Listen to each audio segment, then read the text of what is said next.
পাতলা জলের মতো আধসেদ্ধ আলুর তরকারি, ভাত আর একটা সেদ্ধ ডিম, তবে কি পুষ্টি সম্পূর্ণ হয়? বাঁকুড়ার মানকানালির লাদনা গ্রামে অঙ্গনওয়াড়ি কেন্দ্রে প্রতিদিন এই খাবারই পাতে পড়ে প্রসূতি মা ও শিশুদের। বৃহস্পতিবার অভিযোগ তুলে সরব গ্রামের বাসিন্দা অভিভাবকরা। খাবারের কোনো ঠিকঠাক পাওয়া যায় না, মুসুরগুলো সিদ্ধ হবে না, আলু সিদ্ধ হবে না, আলু ঝোল, দুধের আলু আর আলু ঝোল দুধ। বাচ্চাও খায় না, বাচ্চার মাও খায় না, সেটা আমরাও দাঁড়িয়ে থাকে।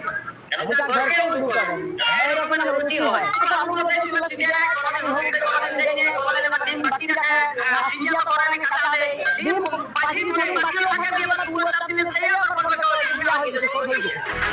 স্থানীয় সূত্রে জানা গিয়েছে, লাদনা অঙ্গনওয়াড়ি কেন্দ্র থেকে লাদনা ও বাঁশবেড়িয়া গ্রামের 106 জন ওই খাবার পায়। কিন্তু খাবারের মান এতটাই নিম্ন যে সেদ্ধ ডিম ছাড়া বাকি খাবারটা পশু খাদ্য হিসেবেই দিয়ে দিতে হয়। এমনকি খাবারের মান নিয়ে প্রশ্ন করতেই গ্রামবাসীকে মারের হুমকি দেন অঙ্গনওয়াড়ি কর্মী। আমি মাঝে মাঝে বলি যে ভালো করে মাছতে নাই, খেজুরি ভালো করে করতে নাই, ছেলে গেলে খারাপ। যে আমি পাশের লোককে বলি আমার এই গাইকে খাওয়াই, ছেলে খায় না। হ্যাঁ বলতে হয় এগুলো খাবার, বলি খাই এগুলো খাবার ওটা ভালো করে তৈরি করেছে। আমার বলি মারবো, তোকে মারবো আমি, মারবো খাবার একবারই নিম্নমানের।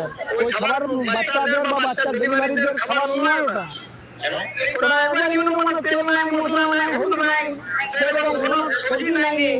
কিন্তু ফালতু সবটা কিনতে পারবে, যেটা বন্ধটা দিয়ে ভালো। কিন্তু আমরা বলি যা খাবার করছো এটা দিয়ে ধরে নিয়ে নিমকুটি ভালো পালাই যাবে। খাবার এমন গাইছালের খাবার তো না, বাচ্চাদের খাবার।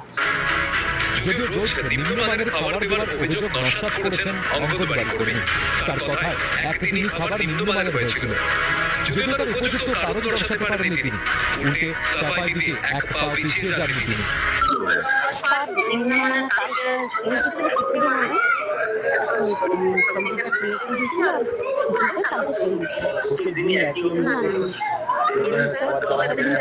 এভাবে হয় না তো হয়ে গেছে কালকার দিকে আমরা মানে খাবার জন্য আমরা পয়সা বরাদ্দ না, খাবারটা একই রকমের দেওয়া হয়। এরপরে এবারে কি বলে জানি না। গোটা ঘটনার প্রকাশ্যে আসতেই গ্রামে শুরু হয়েছে রাজনৈতিক চর্চা। বিজেপি ও সিপিআইএমের চক্রান্ত বলে অভিযোগ তুলে তো শাসক শিবিরের। এটা সম্পূর্ণ বিজেপি এবং সিপিএমের চক্রান্ত।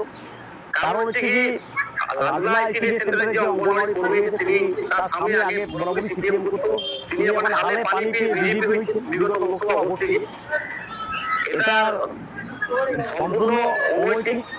এটার ব্যাপারে আমরা ঊর্ধ্বতন কর্তৃপক্ষের সাথে কথা বলে প্রয়োজনীয় ব্যবস্থা গ্রহণ করার জন্য অনুরোধ করি। নিম্নমানের খাবারের বিরোধিতা করে গ্রামবাসীদের পাশে দাঁড়াতে আন্দোলনের হুঁশিয়ারি বিজেপির। খাবার হচ্ছে না, ভালো মানের খাবার হচ্ছে, জনগণ তো আমরা আন্দোলন করবো যেটা ভালো হচ্ছে না। কিন্তু তাদের তো ঊর্ধ্বতন কর্তৃপক্ষ তো ঠিকমতো পরিচালনা করে না। অঙ্গনওয়াড়ি আইসিডিএস এর এই নিম্নমানের খাবার দেওয়ার অভিযোগ এই রাজ্যে নতুন নয়, কিন্তু কতদিন পুষ্টির নামে অপুষ্টি পড়বে পাতে। বাঁকুড়া থেকে স্বরূপ রায়ের রিপোর্ট, ক্যালকাটা নিউজ।